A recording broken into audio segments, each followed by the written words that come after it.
Subject is male, somewhere between 18 and 21 years old. I estimate that the time of death was around 5 days ago, but due to the severe tissue damage, it's hard to say for sure.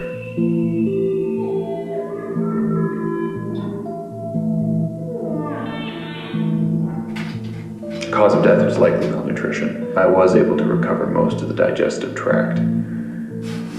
So, as things start to deviate from what we would consider to be natural, the decomposition process appears to have been stunted somehow. It's like portions of the body stopped decaying and were sustained.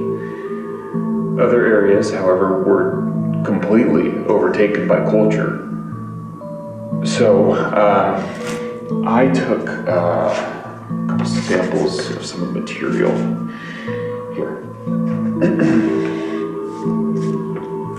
At first I thought it was an aggregated collection of Pseudomonas fluorescens, but it seems to be closer to a mutated strain of simple hay bacillus, which it should be completely benign, but, well, really, I don't know what to make of this. Mr.